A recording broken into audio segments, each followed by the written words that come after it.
That sounds fun.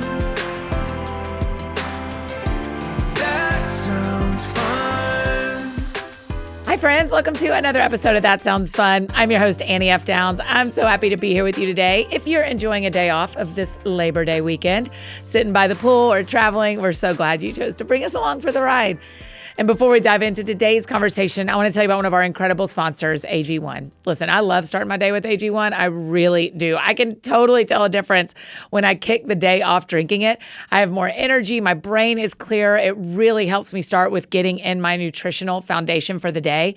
AG1 is a nutrition supplement that delivers daily nutrients and gut health support, and it's backed by multiple research studies, so you can trust what you're drinking. When I wake up, I just take 1 scoop of AG1 with really cold water, and I love to throw in some frozen lemon juice too. You guys, if you know, you know. And then I am good to go. If there's one product I trust with my whole body health, it is AG1. And that's why I've partnered with them for so long. It's easy and satisfying to start your journey with AG1. Try AG1 and get a free 1-year supply of vitamin D3, K2, and 5 free AG1 travel packs with your first purchase at drinkag1.com/soundsfun. That's drinkag1.com/soundsfun. Check it out. Today on the show, we get to talk about the Enneagram again. Listen, if you didn't catch our Ennea Summer 2024 series back in July, we'll link the playlist in the show notes for you. But today is one of our favorite experts. She's back. We're talking about the Enneagram specifically for moms. Beth McCord, better known as Your Enneagram Coach, is here. And her latest book, Enneagram for Moms, released this summer. It is such a helpful tool for women trying to better understand themselves and better understand how they interact with their children. Whether you're raising your own kids or leading a classroom of them, loving on nieces or nephews, or being a spiritual mom to the mini-BFFs in your life, I think you're really going to find this one helpful. So here's my conversation with my friend and Your Enneagram Coach, Beth McCord. That sounds fun. Beth McCord, welcome back to That Sounds Fun. Yeah, thanks for having me. I am so glad you are here. We were just talking about that you were on episode 53, 900 episodes ago. Yeah. And then you also helped us kick off Ennea Summer when the first time we ever did it in 2019, because you are Your Enneagram Coach. I am. I love it. Thanks for being back. Yeah, thanks for having me. This would be so great. I know. I'm so thrilled. Okay, so when we did Ennea Summer in 2019, the Enneagram industry, I don't know if that's the right word, was so different than it is now. It is, yeah. And it has gone through ebbs and flows of people liking it, not liking it, the church getting behind it, the church not getting behind it, people getting loud on the internet, people not getting loud on the... I mean, it's just been such a thing. Yeah. Why do you still do this? Oh. Why didn't you walk away when things got loud, or why do you still believe in the Enneagram? Well, I'll tell you, because it's my mission statement. So our mission statement says we're here to help people to understand themselves with astonishing clarity so they can break free from self-condemnation, fear, and shame by knowing and experiencing the unconditional love, forgiveness, and freedom in Christ. So really, the Enneagram isn't even in my mission statement. Wow. But the Enneagram helps us to gain that clarity of who we actually are, and more importantly, whose we are. Now, of course, the Enneagram's not talking about Jesus Christ. That's where we bring the gospel into the work that we do at Your Enneagram Coach. But so many of us do not have the clarity of why we think, feel, and behave. And that is what Christ is getting to. It's not about our behaviors. It's about the heart. And so wouldn't it be great if we could understand our hearts better so that we can surrender and depend on Him to guide us to be more like Him, but in who He created us to be. You and I are different Enneagram types. So often, we look at influencers or teachers or read books and we're like, oh, well, I guess I got to be like that. And we try to morph. It's like, no, let's take a look at how God created you. Yeah. And what does that actually look like to be the healthiest version, or another way of saying it, aligned with the truth of the gospel, so that your life is full of joy and then it bubbles over into the lives of others. Yeah. So that is why I haven't gotten out and I won't get out, because it has so impacted my life, my marriage, my parenting, my friendships, and on and on. And I see it so often the same in other people's lives. So here we go. I have found it, our audience is not surprised to hear me say this, but it has been one of the most healing tools for me. Not painless, right? But healing. It's been surgical for me, where this is really important to get done, but it is going to hurt and it's going to require some healing.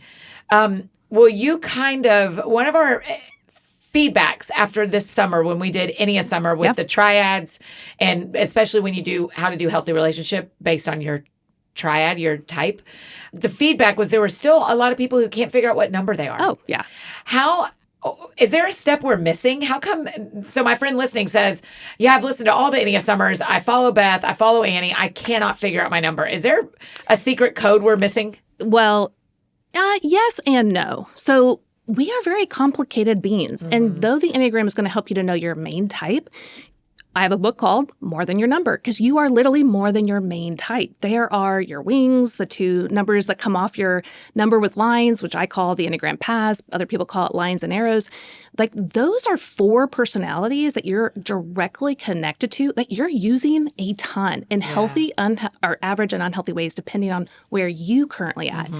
And then, depending on your level of health, you're going to look radically different. So a healthy 8 is going to look radically different than an unhealthy 8. Right. Like, we're talking Martin Luther King Jr. All the way down to a Saddam Hussein. Like, very, very different. Annie 24-year-old and Annie 44-year-old. Right, exactly. 2 very different Enneagram 7s. But your core motivations have stayed the same. That's exactly right. And so when you read all of my materials, I am constantly pointing people back to the 4 core motivations that we talk about at Your Enneagram Coach. And everything hinges on those core motivations. And so if someone's like, I don't know my type, first try to find which of the core motivations. You can go to yourenneagramcoach.com/core motivations and get a free PDF download on all the core motivations and rank them. Like, totally like me, not like me at all, and see which ones really resonate with you, and then maybe try it on for a day or 2. But there's so many things happening within you. When I'm really stressed out, I see a lot of my 6 coming out, even though I'm a type 9. So when I'm in really stressful seasons and I'm trying to figure out my type, guess what? I might be very confused. Here's the other thing. Type 9s and type 6s typically have the hardest time finding their type. Oh, interesting. Because 9 see through all 9 lenses, and we're just going along to get along. So it kind of just depends on... Like, yeah, I'm probably that. Yeah, exactly. Now, the 6s, on the other hand, they are the most kind of complicated because they're contradictory to any 2 terms. So they can be brave and scared. They can be extroverted and introverted. So basically, the 6s are constantly saying, well, it depends. So you bring up one characteristic and a different characteristics, and they're like, well, it depends. So if you're saying it depends, you might want to start looking at the 6. I never say it depends. Yeah, I would never. You'd be like, are you like this? I'm like, 100% I'm like that. Yeah. And I would never say, well, And I mean, a 9... Are you extroverted? Yeah. There's never a time I'm like, it depends on the situation. Nah, I'm always me. And a 9 might say that only because it kind of depends on who they are trying to accommodate to, which is very different than a 6. A 6 is very real and authentic. They want to be authentic. And so anyway, hey, if you're still struggling, we've got coaches that can help you. Yeah. And they'll do a typing interview, and they've been well-trained to help you find your type.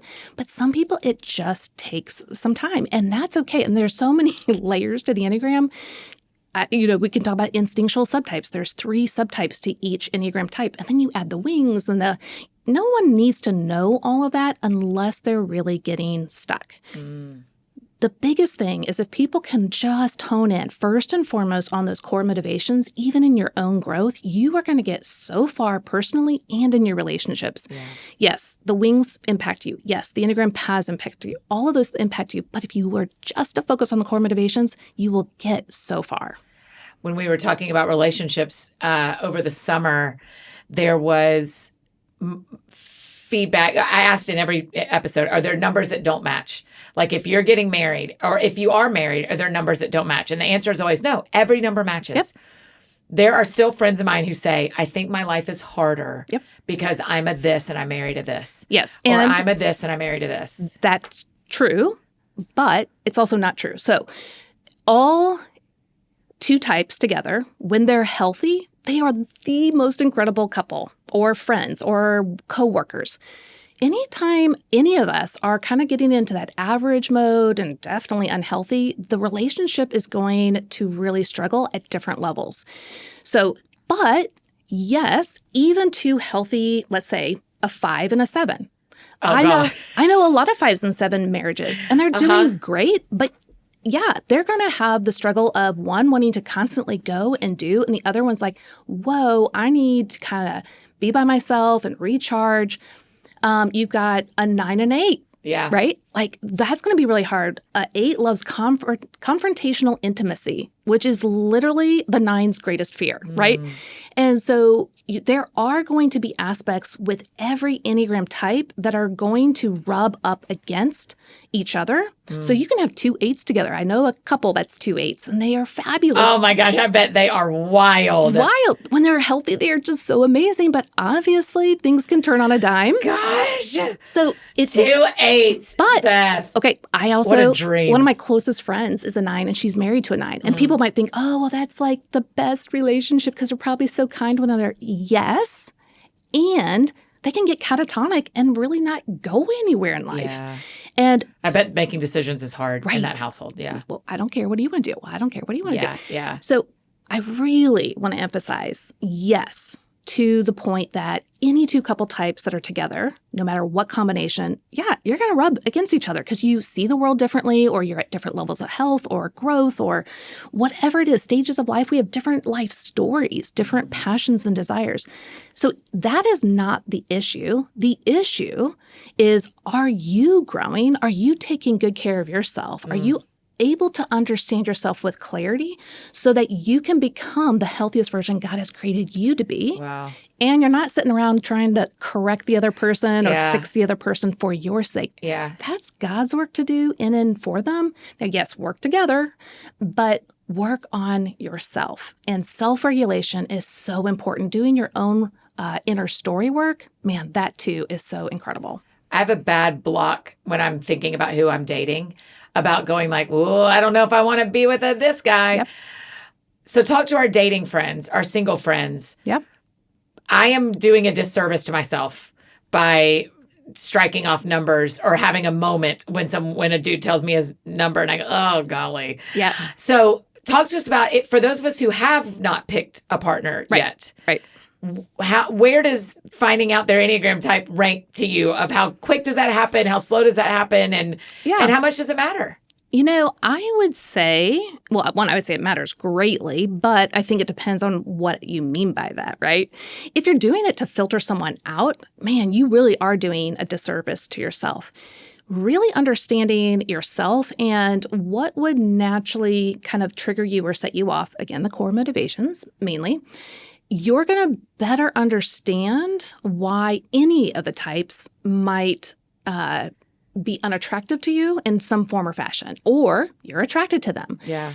And that's okay. God gives us just natural desires to move towards certain people and not to certain people. Our family stories play a big part in that. Maybe you dated someone and they were totally not great, and you want to stay away from that for one reason or another.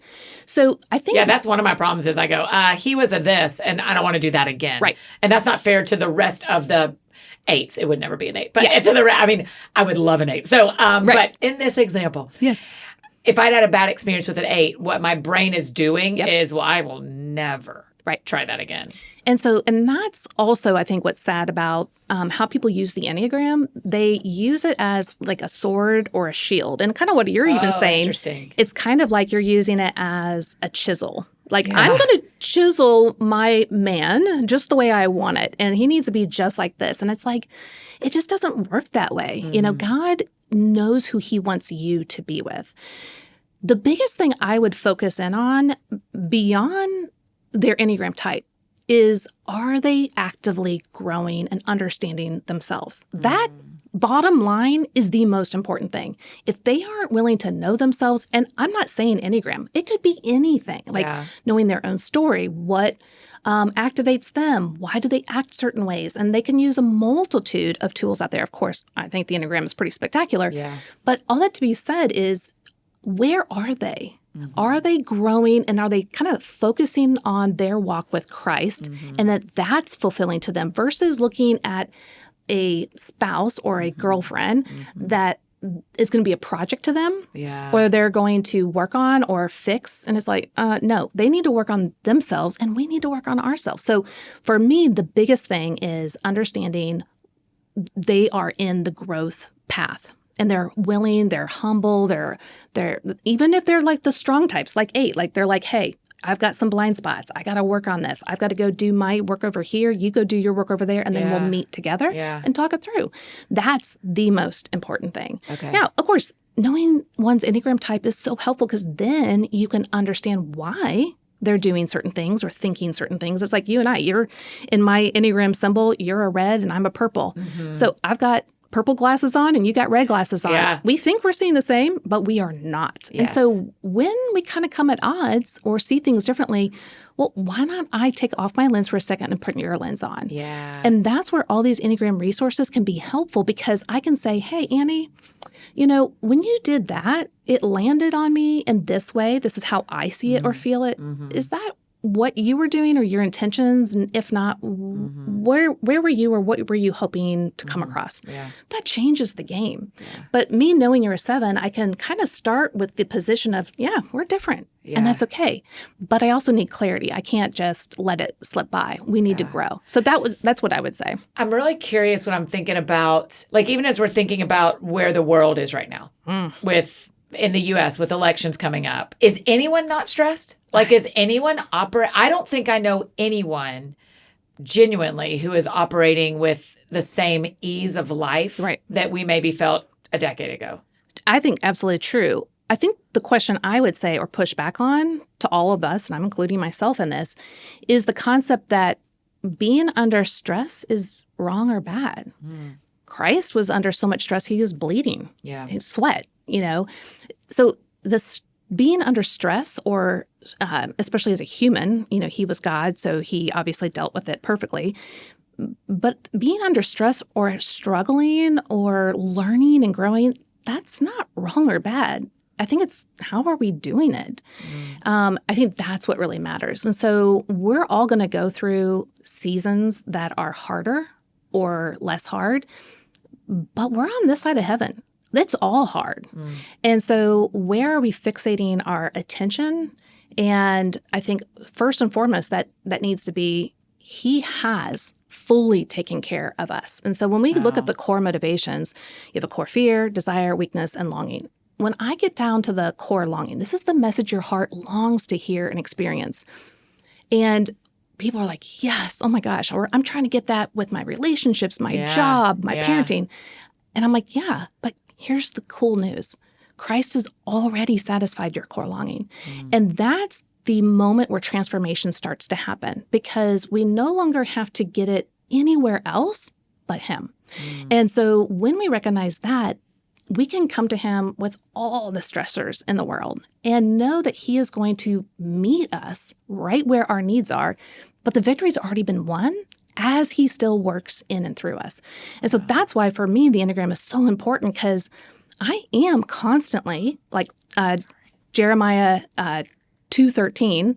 Oh, I don't even know. I've never even thought Jeremiah 2:13. Look at you. This is like one of my favorite verses. So Jeremiah 2:13 says, for they have forsaken me, the spring of living water, and they have dug their own cisterns that are broken and cannot hold water. So a cistern can be like a vase. It could be back in the days they would have like a kind of like a well. So they called it a cistern inside the city. And so when the city had to be fortified and sealed off, they had to put water into it. It's not like a well, whether it's fresh, they would put water into it. Well, you know what your water's like on your nightstand the next day? It's kind of like gross and stale.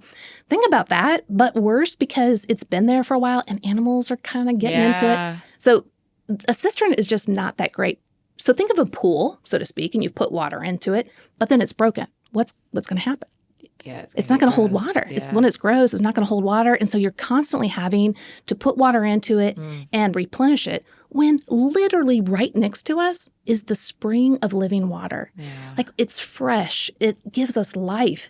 And so what God is saying, come right back to me. Like everything you need is literally with you right now.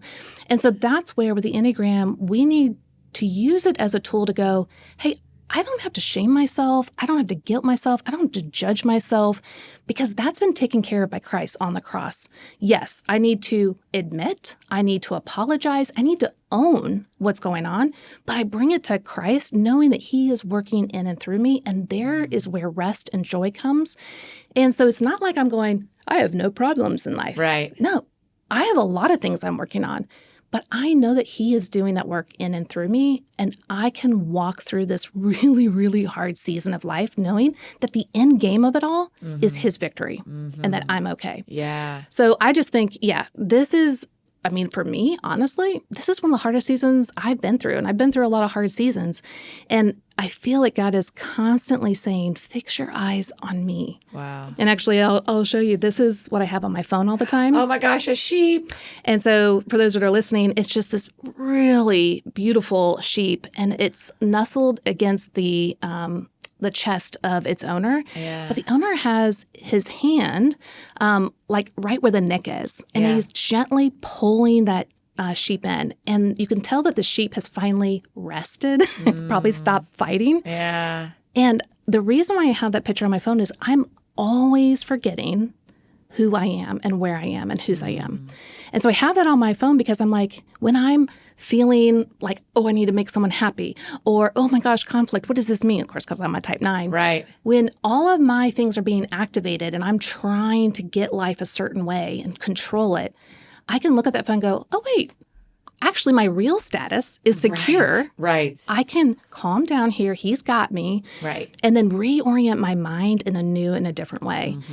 But I use the Enneagram to reorient my mind because I know why I'm getting activated and also what's going to settle me. Yeah. That sounds fun. Hey friends, just interrupting this conversation, tell you about one of our incredible partners, Shopify.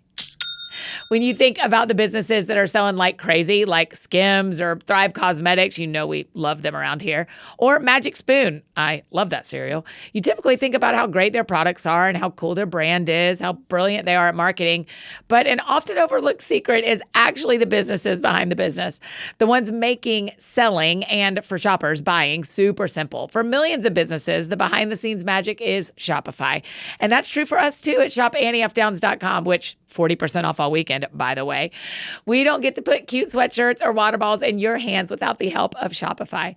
So if you're into growing your business, make sure your commerce platform is ready to sell wherever your customers are scrolling or strolling, on the web, in your store, in their feed, and everywhere in between. Businesses that sell more sell on Shopify. Upgrade your business and get the same checkout Thrive Cosmetics and shopAnnieFDowns.com uses. Sign up for your $1 per month trial period at shopify.com/soundsfun, all lowercase. Go to shopify.com/soundsfun to upgrade your selling today. Shopify.com/soundsfun. That link and pretty much every other link you could ever hope for are in the show notes or in Friday's AFD Week in Review that we will send straight to you. Make sure you've signed up for that. You can do that in the show notes as well. Okay, now back to our conversation with Beth.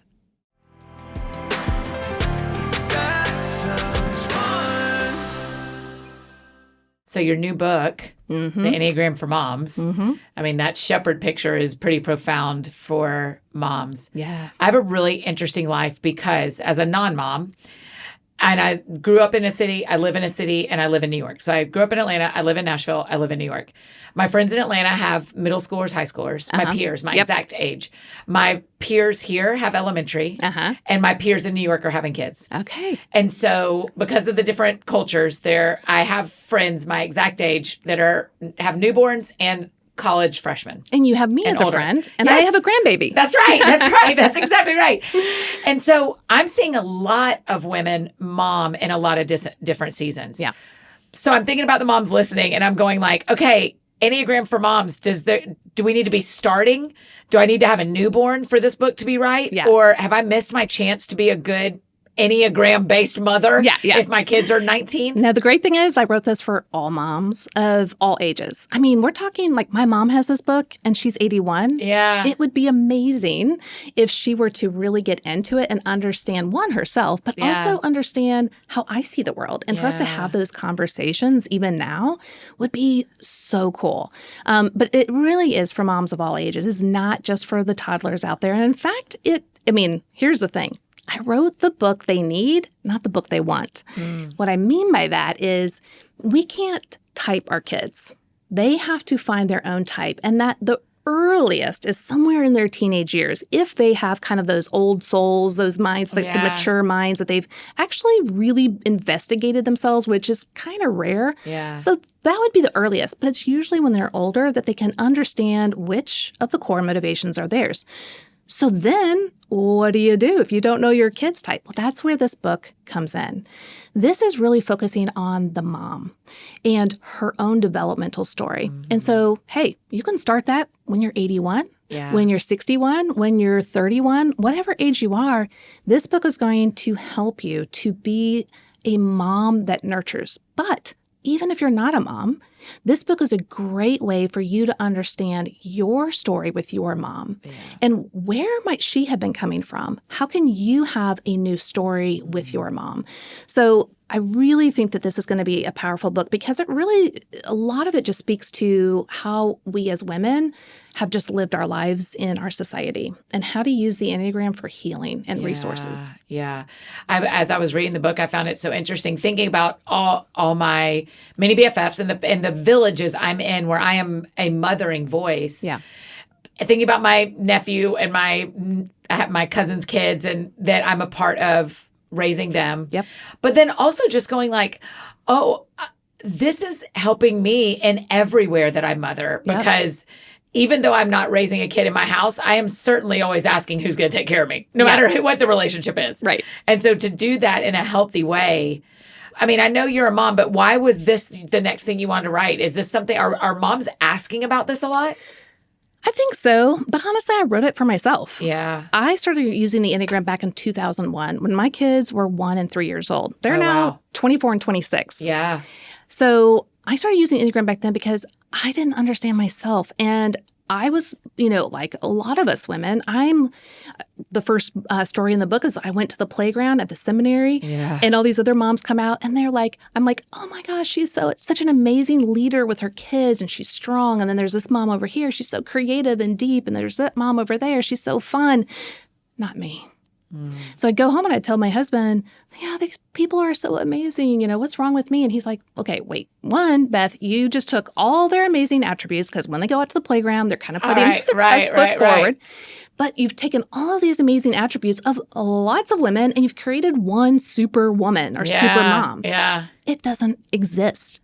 And I was like, I can kind of see where you're coming from. Like I'm literally trying to become something that doesn't exist. All these attributes in one person. Yeah. But then he said, but Beth, you also don't know what they're struggling with behind their apartment closed doors, just like you're struggling. I was like, wow, you're so right.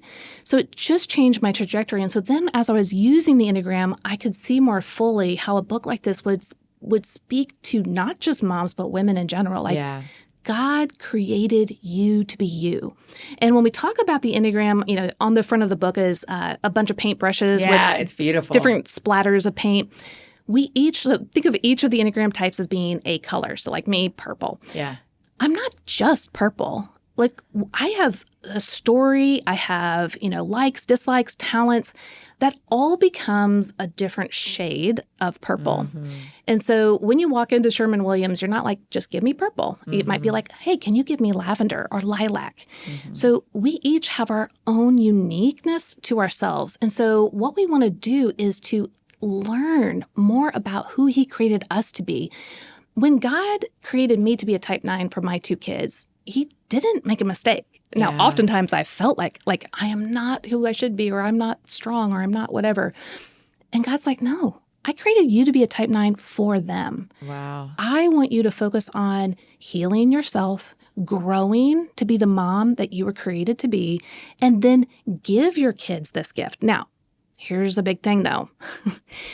God didn't create us to actually create many versions of ourselves. Oh my gosh, I loved reading that in the book where you're like, hey, because of course I go the 7 stuff first, and you're like, if you're a 7, you're trying to raise little 7s. Exactly. And I was like, that is what I do to my nephew and the other kids. I'm like, let's play games. I'm the fun mom. Yeah. Now, I don't want to overstep here and say, well, then don't be your type. Like, no, God created you to be a 7 for your nephew and niece. God created me to be a 9.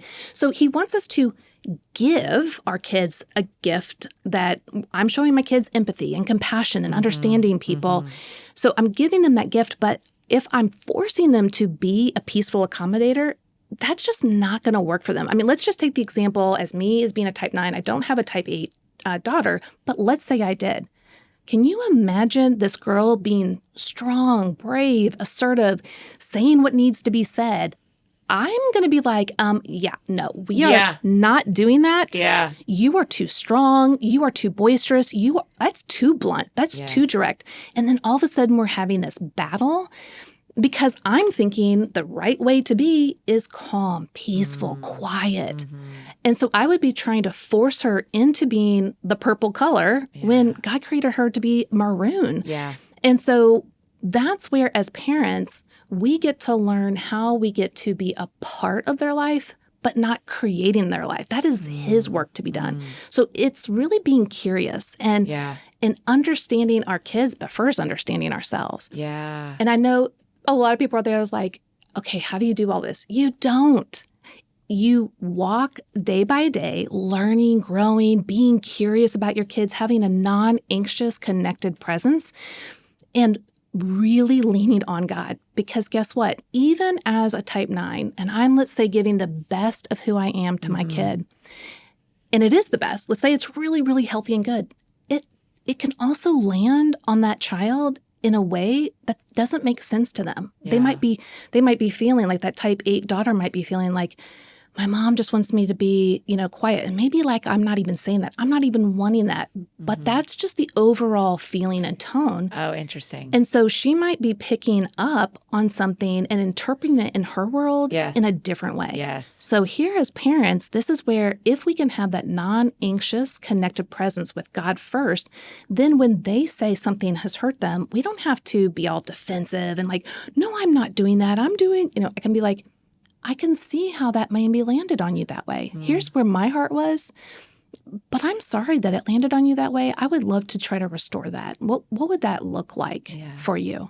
I mean, as a type 7, can you imagine like if you had a type 5 mom, she would want you to like really settle down. Yeah, that's right. Let's all have our quiet time in our room for 5 hours a day. Yeah. That would kill your soul. Yes. Now she might be thinking, well, I'm giving this as a gift because doesn't everyone's energy reserves get depleted in 5 seconds? And you're like, no. Yes. And so even though she might be thinking she's giving you the best to have time alone, man, your heart's like aching, right? So that's where it's so cool to have these conversations, of course, when they're older, but you can have curious conversations and be inquisitive when they're younger. Yeah. But can you imagine having that conversation with your mom and saying, how this unfolded in our household, it landed on me like this. I'm sure you were doing the best you could, but it really kind of was hard for me. And my kids have had to do that to us. And it's like, wow, I can totally see how that was hard for you. Yeah. And I'm really sorry. Yeah. And that in the book, we talk about how to apologize and repair. Yes. Because it's so important. We will make mistakes, even if we're not intending, like I just said. Yeah. But it's in the repair. And kids are so resilient in forgiveness. It's incredible. But we have to do the hard work of owning it and asking for forgiveness. One of the things I hear my mom friends talk about, one of the shames is when they don't get along well with their kids. Yeah. When it isn't an easy personality match. Right. It is one of the things that feels like it takes 3 hours of talking and I'll be in the room with a bunch of moms. Yeah. And we'll be 3 hours in and then someone will say, hey, this is really hard for me because I would never make a decision like that. Or this is really hard for me because I don't like sports. Right. And he always wants to be playing sports or whatever it is. Talk to us about that shame, because I can imagine there's a mom listening who has a 4-year-old and that mom is a 2 who is so nurturing and so kind. And that 4-year-old is an 8. Yeah. Or that 4-year-old is a 4 who's feeling everything and the mom can't. what do we do? How do we deal with that shame? Is that a real shame? Am I naming a true thing? Absolutely. Okay. So how do we deal with that shame when we don't necessarily, when the Enneagram can feel like the reason I don't, quote, like my kid is because my kid's a whatever number. Well, I mean, I think first and foremost, we have to understand where our shame comes from. What is the story we're telling ourselves? And that's where the Enneagram can be really helpful. So all of my stories are based on, so the type 9's false message, this little record player that's constantly either humming in the background or loud and blaring is, I cannot be okay. I can be okay if others are happy and okay. Okay, Annie, when is anyone happy and okay? Fully, right? Then you add kids into the mix. Right. That's never going to happen. That's right. So 9s can never be happy and okay. No, that's not true. Right. So we have these false messages and narratives in our mind, activations, triggers. And so when we understand that, we're able to more, I talk about learning the Enneagram like you're driving on the highway. And you start to fall asleep at the wheel. You're not paying attention. And then you're going to start veering off the path, right? And you're going to land into a pitfall. Yeah. Well, that's what we do all the time. And so all the women out there that are listening and you've fallen into a common pitfall and you throw up your hands, you want to pull your hair out, like, why am I here again? It's because you're doing your thing. Right. We all do very similar things for the rest of our life. Right. I'm going to, as a type 9, fall into the same kind of pitfall time and time again. It's so frustrating. It is frustrating. But what if we use that as I keep doing that pattern. Maybe I could use that as a warning sign instead of shame. Yeah. So what I talk about is using the Enneagram and self-awareness as a rumble strip on the highway. Oh, wow. So when I start to see myself trying to make everyone happy, and then I'm discouraged because no one's happy. Yeah. That's my rumble strip going, oh, there I am again. Yeah. I'm starting to veer off course. Hold on, everyone. And I can even kind of laugh about it. Yep. And I can ask for help. Yep. And so for you, if you're constantly going, and you feel like not that satisfaction that you long for, that's where you're going to go, oh, I'm hitting the rumble strip. Yeah. And I think you have a tattoo on you. Yes. Savor this. Savor. That's exactly right. And that is my favorite word for 7s. And so for you to be able to go, hold on, my internal world thinks it has to go, but actually I need to savor.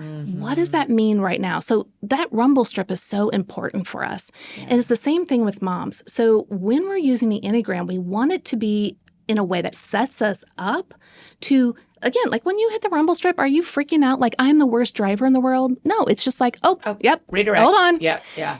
That's how we want to use this. Yes, you're going to have to go through seasons of head trash, shame that we constantly have. Head trash. Isn't What that great great? language. Yeah. We have it in our mind all the time. But what if we wrote all of these messages out and realized they're not true? Now, that doesn't mean they don't happen sometimes, but we're using it in a way that we think is going to help us, but it actually is like driving down the highway and we hit the rumble strip and we actually go, oh, you know what? I'm going to take this wheel. I'm going to go right into the pit. So shame only helps us to get into a shame cycle faster. Oh, interesting. So what if we use this in a way that's like, okay, I'm hitting the rumble strip. I'm safe and secure in Christ. Like this picture of this lamb. Yeah. I'm safe and secure. Yes, I need to work on this. Yes, I need to own it. Yeah. But it's been taken care of. Where do I need to redirect myself? Interesting. How is he going to help me in this moment? For me, as a type, whatever. Not that person. Because I would imagine sometimes it's, if we're using the rumble strip analogy, sometimes the kid grabs the wheel and pulls us onto the rumble strip and suddenly you're like, oh, I was fine. Yeah. But that behavior or that choice of my kid 100%. just threw me into my unhealth. 100%. Yeah. And that's where, like, for instance, if I, again, had a Interesting. child that was, very confrontational. Yeah. Well, yeah, I'm going to hit that rumble strip all the day time. long. Yeah. So then I have to, interesting. so if that's just what God has given me, Yes. okay, because, and you'll read it in the book, I believe that God created us our type and we're born with our Yes. type. So if God hands you, and we can get into it if you want, a can of white paint that has the color at the bottom, then, and I don't know what type it is, what am I going to do with that? Okay. So when I get activated, let's say I have a 4-year-old that will end up, I'll find out, is a type 8. Yeah. Okay, so when she's pushing back and challenging me and trying to be, have you ever seen that TikTok or the reel of that little boy going, Linda. Yes, Right? yes. That's a perfect example Yeah. of a type 8 Uh-huh. because what he's trying to do is actually protect his little brother. Mm-hmm. And it can be seen as that is wrong and bad. Don't talk back to your mom. Yes. And what if I were to say, I love your heart. Mm-hmm. Your heart is really being brave and like voicing what you're trying to protect your little brother. That's awesome. But in this instance with your mom, that's actually not the best and right thing to do. And here's why. So obviously age appropriate. So we want to use the Enneagram to help us understand what activates us so that when your kid is whatever type and they do have those triggers for whatever reason, age, stage of life or whatever, that you're like, oh, there I am. And so when you understand yourself and self-regulate, then you can have a non-anxious, connected presence for your kids. Yes. That's when you can hear their heart versus being trying to force them into being something that's really not who they are. And then we can be curious and ask good questions and redirect them. Yeah. But also, we get to say what's activating us and why.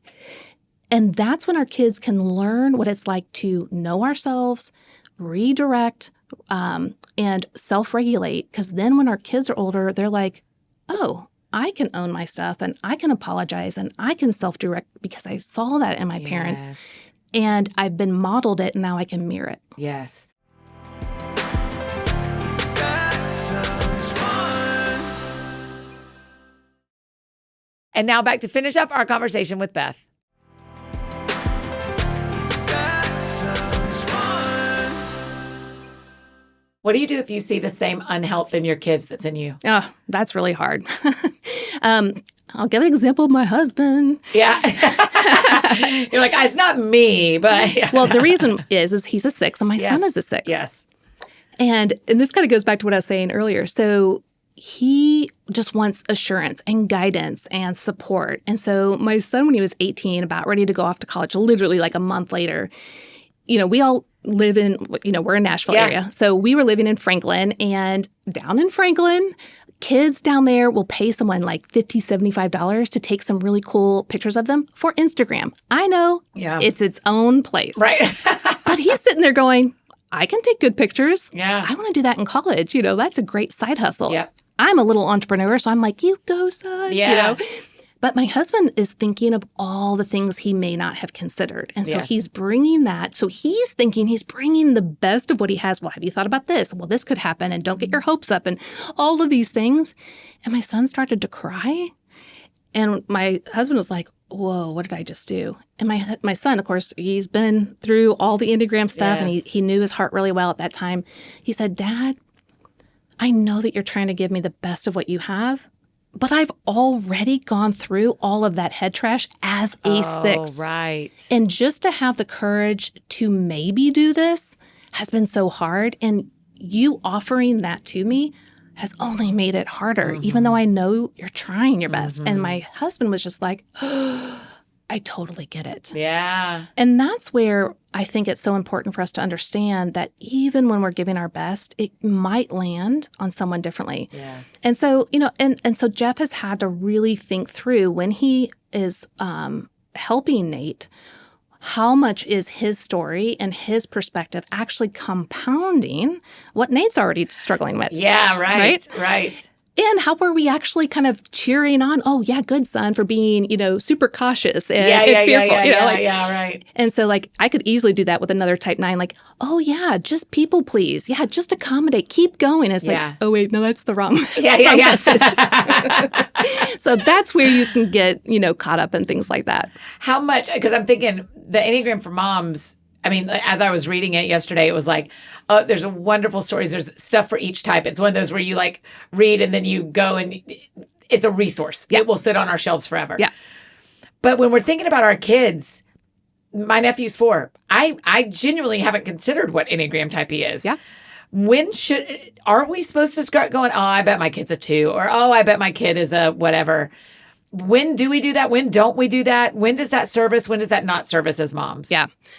All of us moms, aunts, whatever you want to name it, we do want to know because it would be this incredible cheat sheet Yes, right. in relationship. That's how it feels in dating. Yeah. It feels like a cheat Also, sheet. how to love them well and that they feel loved versus, because like, for instance, and this is totally not Enneagram, but this will prove the point. I don't really like getting real flowers. Now, there might be a lot of people out there like, what? We were so poor when we were first married. Like when you would give us flowers, I was like, dude, you're like spending a lot of money and they're just going to die like tomorrow. Like I'd rather you take me out. Right. And so the love language type thing. But same thing with the Enneagram. It's this ability to shortcut and really know how to speak to one's heart in a fast way. So I get it. I wanted the instruction manuals for Nate and Libby, and I know that's what they want from this book. But that's not possible. And this is where it gets to this whole paint analogy. So when we walk into a paint store as a parent or just anyone with any relationship, we think, I'm taking a paint can off the shelf and it's white. And I'm going to go up to the counter. I'm going to say, put that color in. Like, let's just say blue. Yeah. I want a blue color. Could be, for a boyfriend, a spouse, whatever. Or my kids. Put that color in there. That's what I want. That's what we think we're doing. Yes. But what actually is happening is God puts the color in the paint can. And when you watch how this is happening, the color, there's multiple colors going in, right? Yeah, that's right. And they'll eventually mix to be that shade of color. Yeah.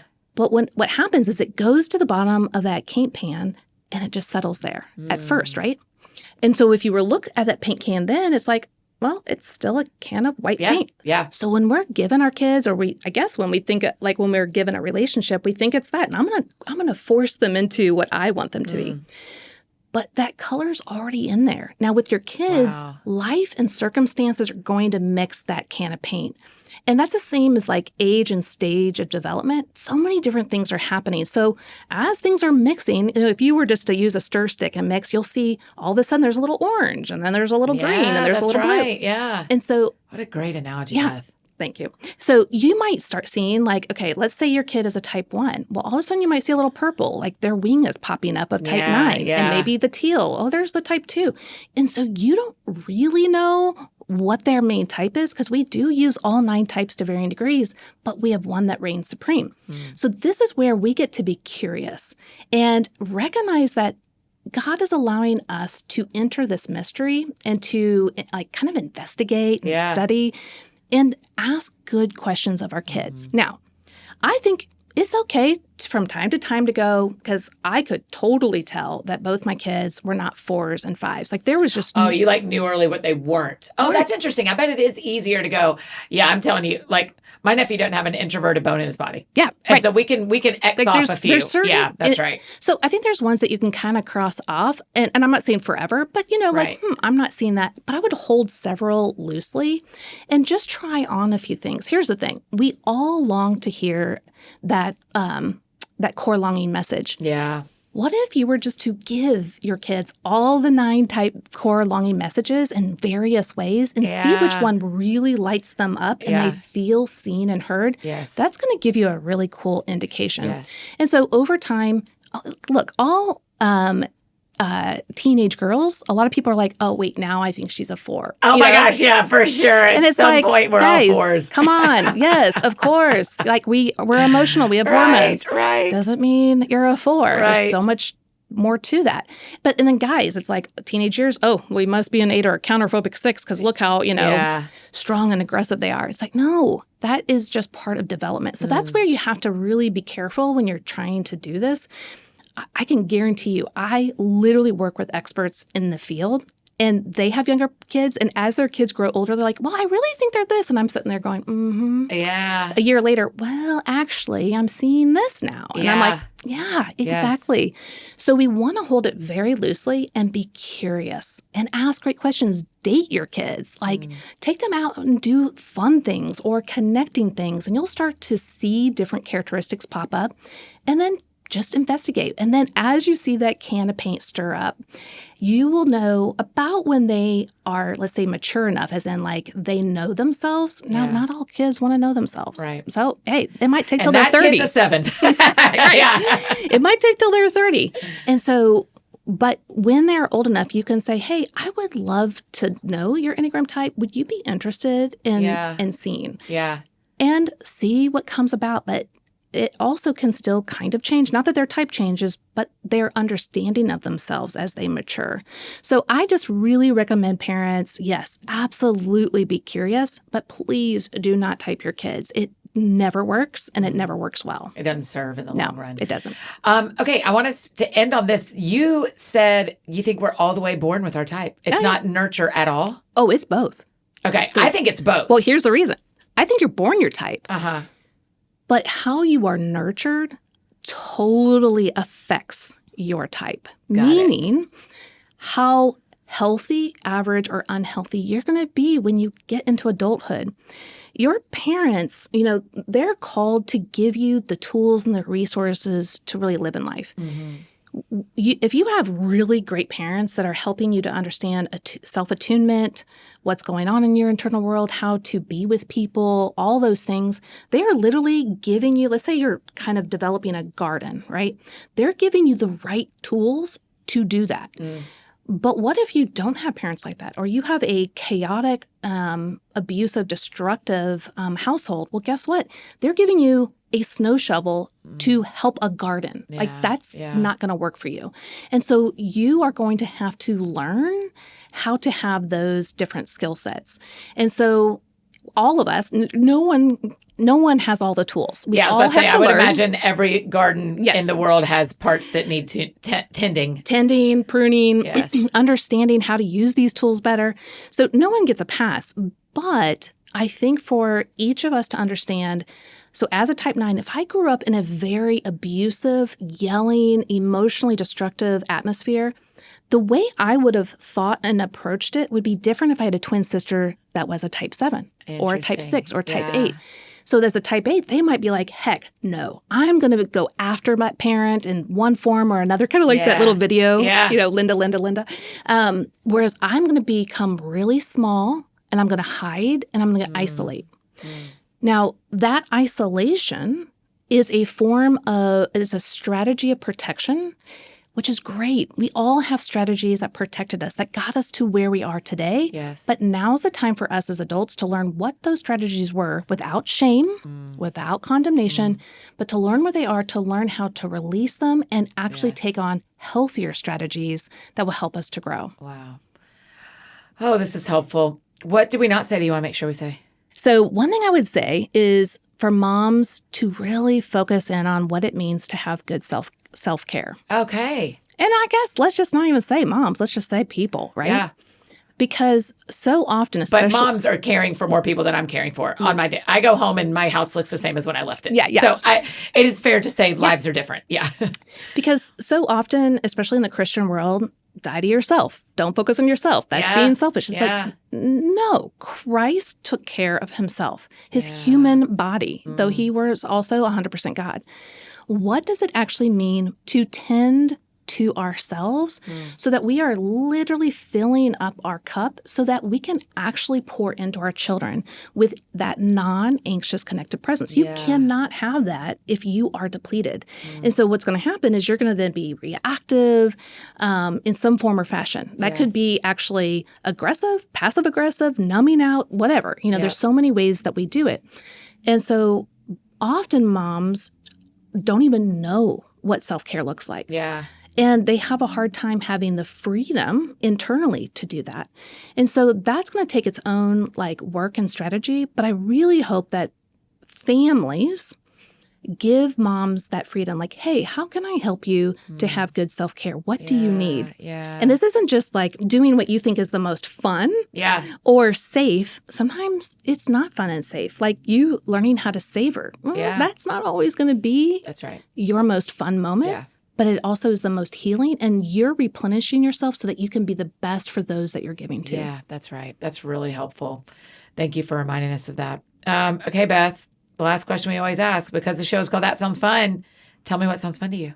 Being with my grandson. Oh, how old is he? He's 5 months old. It's the best, right? It's the best. I love it.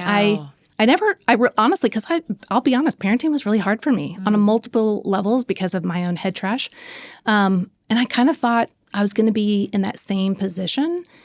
It's totally different. I was getting this new season of aha moments. Yeah. And like I'm seeing the world differently and I'm healing. And I mean, it's just so awesome. It's the best. I'm telling you, my nephew, all the kids in our family have just made our family so much better. Yes. It's awesome. Yeah. I mean, I had no idea. I thought it was fun when my friends had kids. It is a different life when my cousins and siblings have kids. Yeah, absolutely. It's the best. What's your grandson's name? August, but we call him Augie. Oh, yeah. There you go. Yeah. That's so cute. I'm taking dinner to a family tonight who just had an Augie. Oh, So awesome. I love it. That is so fun. Maybe it's them. No, I'm just Congratulations. Yeah. 5 months in, still doing meal train. I support it. Man, Why that would not? be awesome. Why not?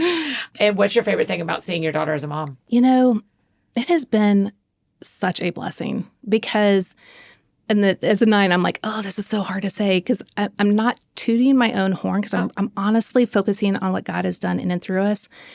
But we have really strived, especially once we knew she was a type 2, how to help her to cultivate self-nurturing because she would focus on everyone else. Yeah. And in this season, that could be really hard for her because she's a full-time mom. Her husband is a stay-at-home dad. Yeah. And that could be a really tricky place. And I have just seen her take good... She's a full-time working mom? Is that what you mean? Okay, sorry. And I've just seen her take really good care of herself. And I just feel so grateful and thankful for the tools that I have been able to glean for the last 20 years to pass those down so that she doesn't have the same struggles. Now, she's going to have struggles, but the same struggles I had. And so for me, I feel very grateful to God. Now, there's a lot still to work on. I'm actually entering in a new season of like deeper diving into some of my story. And it's exciting and scary, but I'm thankful for the things I was able to work through and give to my kids because God doesn't waste anything. Yeah, that's right. That's really good. Thanks for your work. Thanks for being here. Yeah, You've thanks been for having such me. a gift for so many years. For, 7 years now since you've been on the show the first time. And I'm so grateful. Well, I'm grateful because, you got the word out there that I was even here. Yeah, So. you are. You're doing good work. There's a lot of books, but the new one, Enneagram for Moms, what a gift. So thank you, friend. Thanks. Oh, you guys, isn't she the best? Okay, go grab your copy of the Enneagram for Moms and go follow Beth at Your Enneagram Coach on social media. Tell her thank you for being on the show. If you've enjoyed this episode, again, you can go back and listen to any of our previous Ennea Summer episodes, which can be found in the link in our show notes below. If you got any questions from this episode, drop them in the Q&A box on your Spotify app if you're a Spotify listener, or send them to us on Instagram at That Sounds Fun Podcast. We'll try to answer them there. If you need anything else from me, I'm embarrassingly easy to find. Annie F. Downs on Instagram, Twitter, Facebook, anywhere you may need me, that is where you can find me. And I think that's it for me today, friends. Go out or stay home and do something that sounds fun to you, and I will do the same. And today, what sounds fun to me is laying by the pool. I hope you are doing that too. Y'all have a great week. We'll see you back here on Thursday with my friend, Ashley Island. That sounds fun. That sounds fun. Oh, that sounds fun. Check 1, 2 on the microphone. Annie F. Downs in your car to your home. Every week it's something new. A deep talk or an interview. She'll make you laugh, she'll make you cry. When it's dark out, she's a light. When you're down, get you feeling right. Oh man, that sounds fun. That sounds fun. That sounds fun.